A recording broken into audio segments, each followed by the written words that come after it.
Hello, my name is Rosemary Ariole. I'm here again talking about the part of the virtuous woman. Like they say, we are still on the matter. We are on the part of a virtuous woman. That is because I sent the script to a lot of women in the Netherlands to read in order to get their view about the book. With me today is Monica Mensah. Monica, tell me, share with me what you've read about the script that I sent you. Yeah, good day, viewers. First of all, I want to thank you for sending me the script. Yeah, I'm privileged that you sent it to me, and I read it, and I really like it. I really like the topic, because I remember when I just started going to church, when I gave my life to Christ, I used to read this scripture a lot. Proverbs 31. Yes, Okay. I used to read it every day.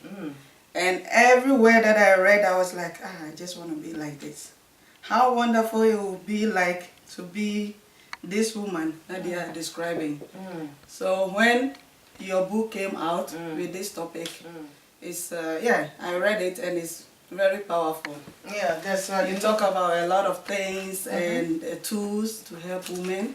You know, most of the time people write books, they give just theory, but they don't give you the practical they aspect don't of give it. you the practical aspect of it, the tools, how you can go about changing things in your life. So I really like it that you really thought of all of those aspects, and I read through it. And I just want to share with you, read the part 2, just the intro, one paragraph of the intro of the part 2.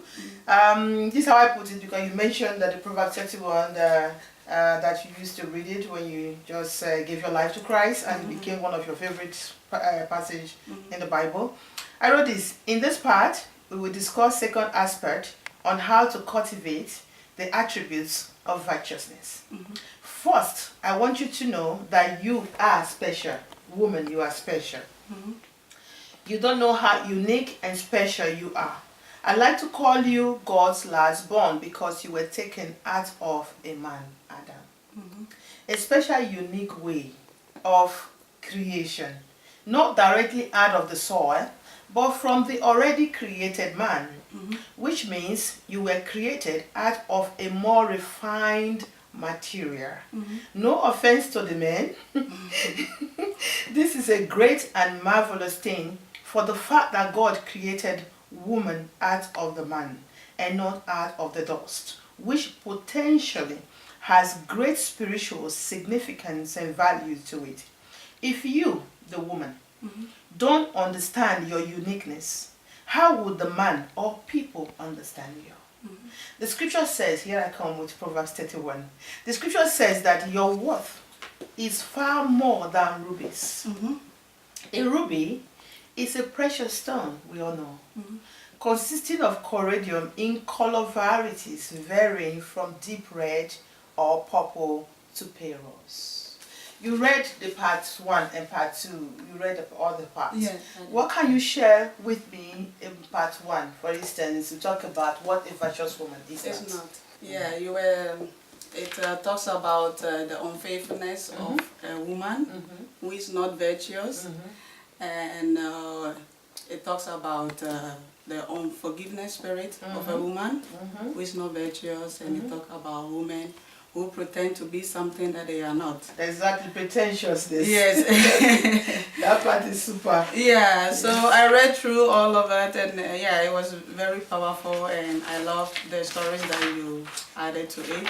Yes. And I particularly like the part of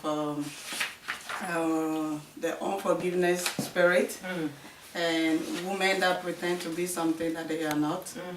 And this all comes out of insecurity. Exactly. Because if you're secure with yourself, you don't have to pretend for others. That's true. So, and that for you bringing that the issue of insecurity up, I just want to read a piece out of that, because a lot of women are suffering from insecurity. They are not bold enough. Just like I just told you when I came, I said I never knew it took up so much energy to do an interview. This is something new for me. I've never done an interview before. So I've been interviewing a lot of women, and I noticed that, oh my God, this is a lot of work. I have a lot to learn still.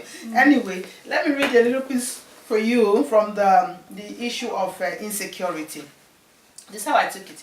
Do you ever think you are weak, not good enough, flawed in some ways, inferior to others, worthless, unattractive, unlovable, or a failure?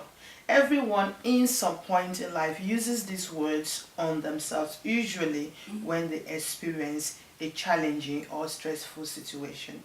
However, if you often think about yourself in these terms, then you might have a problem with low self-esteem. Low self-esteem is having a generally negative overall opinion of oneself, judging or evaluating oneself negatively, feeling inferior to others, or placing a general negative value or a false self-worth on oneself as a person.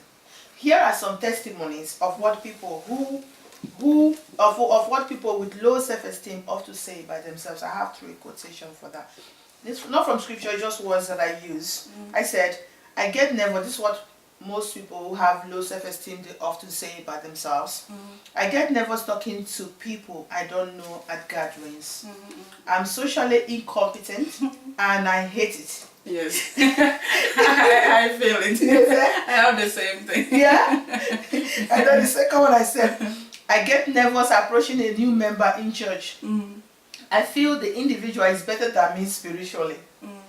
Then I just shared the last one, the second one, the third one. I couldn't understand a lot of what was said today at the leadership meeting. I must be thoughtless. You know, people like this, people that have low self-esteem, they often judge themselves negatively, and because of that, some of them, they pretend to be who they are not, just to cover up their weaknesses. Yeah, but the point is, you know, having a low self-esteem comes from somewhere. It's just not just like you wake up one day and you decided you are going to be like that. But I know for myself, I experience that most of the time it comes from our upraising. You know, can you imagine that you being a little girl and your dad or your mom will tell you you are not beautiful? You hear that words like maybe 10 years. You hear that words every day. You are hearing that you are not beautiful. So at a certain point that you become an adult and maybe you meet somebody and the person will tell you you are beautiful, you know that it will be very hard for you to believe that you are beautiful because that has built within you. Yes. Yeah. So when it happens like that, it's like, yeah, you will not believe it. It doesn't matter how people will tell you, you will not believe it. Believe it. That's true. This brings me to a statement of a lady, which is a quote. I quoted her what she said to me, because writing this, when I was busy compiling this book, I interviewed women as well, just like the way I'm interviewing you people, but that one I didn't put on the video. But she said something here I want to share with you. I said, the lady once said to me that I try to be loud or impressed, to feel big because of my height. I'm too small. So I do that to feel special on the inside. In another example, a lady said in an interview that because I wanted to belong to a certain class of people, I would shoplift expensive clothes, wore them to impress and feel good about myself. Wearing those high-priced clothes makes me fit in and enables me to hide behind my low self-esteem. Yeah. Something always triggered it. Yes. Like you just said. But that's why this book is there. Yeah. I really had women in my mind. In my women heart. are going through things that most of the time you don't have the opportunity or have a person that you can trust, that you can discuss those things with.